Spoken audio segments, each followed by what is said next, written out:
When most people hear the name Kali, they imagine the fierce, dark goddess standing on the chest of Lord Shiva, her tongue out, her garland of skulls swaying, dripping with blood, terrifying in form. They see her as a destroyer, as a goddess of death. But very few truly understand her essence. Kali is not simply about destruction. She is time itself. She is the womb of dissolution and rebirth.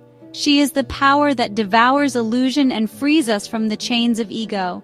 Now, when we enter the world of Aghoris, Kali takes on an even deeper role. For the Aghoris, the cremation ground is their temple, and Kali is their living deity. And among them, it is the female Aghori who embodies her most directly. The relationship between a female Aghori and Ma Kali is not that of a distant worshiper and goddess. It is intimate, immediate, and inseparable. The female Aghori is Kali, and Kali is the female Aghori. Let me explain. In Sanatan Dharma, Kali is not seen as an external figure alone. She is the inner current of Shakti that flows through the cosmos. She is the pulse in your veins, the fire in your breath, the silence in your death. A female Aghori recognizes this and surrenders completely to it. Where others pray to Kali from a distance, she becomes Kali by dissolving her small self into the vast cosmic mother. This is why female Aghoris are often considered embodiments of Kali's energy. The ashes on their skin symbolize impermanence. Their fearless walk through cremation grounds mirrors Kali's dance upon the battlefield of time. Their rejection of social norms reflects Kali's defiance of illusion. Just as Kali wears the skulls of the slain, the female Aghori accepts the inevitability of death, seeing it not as an end, but as liberation. But here lies a secret very few speak of. In the Tantric and Aghori tradition, Kali is not worshipped as a goddess outside. She is invoked within the practitioner's own body. The female Aghori does not just bow before an idol. She awakens Kali in her breath, in her womb, in her heartbeat. Her body becomes the yantra, her mind becomes the mantra, her existence becomes the mandala of Shakti. Do you see the difference? For the ordinary devotee, Kali is outside. For the female Aghori, Kali is inside, inseparable, living. This is why their relationship is so intense. The female Aghori does not just call upon Kali for blessings. She allows Kali to dismantle her ego, to strip her of every false identity. She invites Kali to devour her attachments, her fears, her limitations. It is said that when Kali rises in a female Aghori, her eyes themselves become the goddess's gaze, penetrating, fearless, burning through illusion. There are stories, whispered in oral lineages, of female Aghoris entering such deep states of identification with Kali that those around them trembled. Their voices would change, their aura would throb with an unearthly power, and even spirits and animals would obey their presence. These are not tales of possession, but of union. When the drop becomes the ocean, when the devotee becomes the deity. Another little-known truth, Kali is not just fierce. She is also the most compassionate mother. She destroys only illusion. She kills only ego. She devours only what binds you. This dual nature, terrifying yet tender, is reflected in the female Aghori herself. Outwardly, she may seem fearsome, ash-smeared, chanting mantras among flames, but inwardly she embodies the deep compassion of the mother who frees her children from suffering. This is why the connection between female Aghoris and Kali is unique. Men may invoke Kali, but women carry her within their very essence. A female Aghori's womb is symbolically the same as Kali's cosmic womb, the source where life emerges and where it returns in death. When she meditates, she does not just imagine Kali, she feels Kali in every cell of her being. In tantric rituals, particularly the ones guarded closely by Aghoris, the female practitioner often takes the role of Kali herself.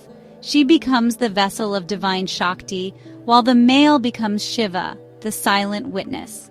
Together they enact the cosmic play of creation and dissolution. But when a woman takes on this path alone, she embodies both. She is Kali dancing, and she is Shiva observing. This is the ultimate union within herself. Now here is something very few know. The female Aghori sees Kali not just in herself, but in everything. In the cremation ground, Kali is in the flames devouring bodies. In the skull, Kali is in the silence of death. In the blood, Kali is the flow of life. In her own breath, Kali inhales as creation and exhales as dissolution. To the female Aghori, Kali is not a goddess to be worshipped, but the very fabric of reality to be merged with. But this relationship is not easy. To embody Kali means to burn away everything false. It means to surrender every comfort, every attachment, every illusion of safety. The female Aghori embraces pain and pleasure equally because both are Kali's gifts. She accepts insult and honor with the same smile because both are illusions. She walks among flames and ashes because that is where Kali's dance is clearest. It is said in certain Aghori circles that when Kali truly awakens within a female Aghori, even time bends around her. Her presence can create disturbances in the natural order, storms rising suddenly, animals howling, the air growing thick. These are not magical displays, but the raw force of consciousness breaking through the veil of ordinary perception. Some ask, is this blasphemy?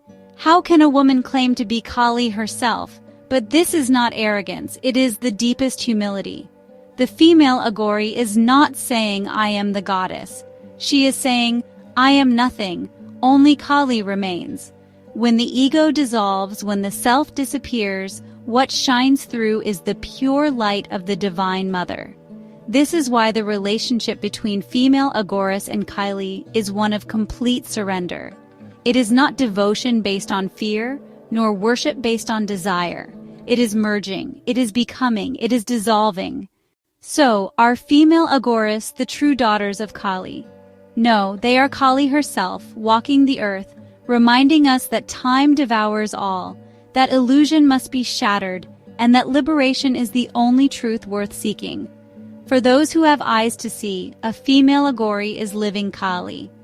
Not because she performs miracles, not because she terrifies society, but because she has burnt her ego in Kali's fire and emerged as pure Shakti. When you next think of Kali, do not see her as just an image in a temple. See her in the fearless women who walk paths society condemns, who embrace truth no matter how terrible, who live and breathe Shakti without compromise. Among them, the female Aghori stands as the rawest, the fiercest, and the most liberated. That, my friends, is the true relation between the female Aghori and Kali. They are not separate. They are mirrors of each other, flames of the same fire, deathless and infinite. If this journey into the secret relationship between female Aghoris and Ma Kali has stirred something in you, then stay connected with the Aghori Code. Subscribe to the channel because here we bring to light truths that the world has long tried to hide. And before you go, I want to ask you, when you think of Kali, do you see her as terrifying or as compassionate? Comment below. I want to hear your reflections because the way you see Kali reveals the way you see truth itself. Until next time, remember, death is not the end, fear is not real, and the Mother walks with you always.